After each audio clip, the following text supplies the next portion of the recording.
आज की इस वीडियो में मैं आपको एक्यूरेसी और एरर के दरमियान जो डिफरेंसेस हैं, जो इनका कॉन्सेप्ट है, इजी वे में एग्जांपल के साथ बताऊंगा। वीडियो को एंड तक देखिएगा ताकि आपको कंप्लीट इन्फॉर्मेशन मिल सके। देखिए, एक्यूरेसी जो है वो ट्रूथ को रिफ्लेक्ट करती है। वो जो रियल वैल्यू है उस वैल्यू से आपकी वैल्यू मैच कर जाती है। जो आंसर है वो आपकी वैल्यू से मैच कर जाता है, सच को बताता है और राइट वैल्यू को बताता है एक्यूरेसी।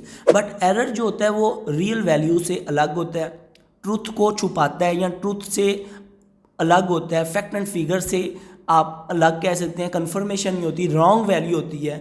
और एरर हमें बताता है कि किसी जगह पे हमने गलती की है, रिस्क है, हार्म को बताता है। एरर लाइक एग्जांपल के थ्रू बताता हूँ। जैसे थर्मोमीटर से आपने देखा, वैसे रियल में एक्चुअल टेम्परेचर है 100 डिग्री सेल्सियस, थर्मोमीटर से आपने चेक किया तो 98 डिग्री आया। इसका मतलब क्या है? एरर है। अभी अगर एक्यूरेसी की बात की जाए तो एक्चुअल टेम्परेचर 100 डिग्री है, बट आपने थर्मोमीटर से देखा तो 100 डिग्री ही है। इसका मतलब क्या है? एक्यूरेसी है।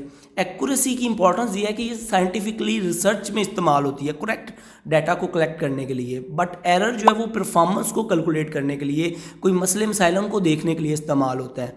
और एरर की टाइप्स की बात की जाए तो सिस्टमेटिक एरर होता है, रैंडम एरर होता है। और एक्यूरेसी की बात की जाए तो हाई एक्यूरेसी होती है, लो एक्यूरेसी होती है।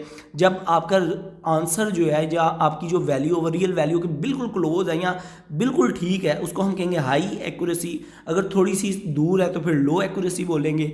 और नेचर की बात की जाए तो एक्यूरेसी जो होती है डिस्क्रिप्टिव फॉर्म में होती है, एरर जो होता है वो क्वांटिटेटिव फॉर्म में होता है। और हायर एक्यूरेसी का मतलब है कि रिजल्ट आपके बहुत अच्छे हैं और कॉन्फिडेंस होता है एक्यूरेसी में। बट एरर में आपको कॉन्फिडेंस नहीं होता, डाउट होता है, मिसट्रस्ट होता है। तो ये इन दोनों के दरमियान डिफरेंस था, इनका कॉन्सेप्ट था। आई होप आपको क्लियर हो चुका होगा। वीडियो अच्छी लगी हो तो सब्सक्राइब और लाइक करना मत भूलिएगा। अपना ख्याल रखिएगा। Good bye.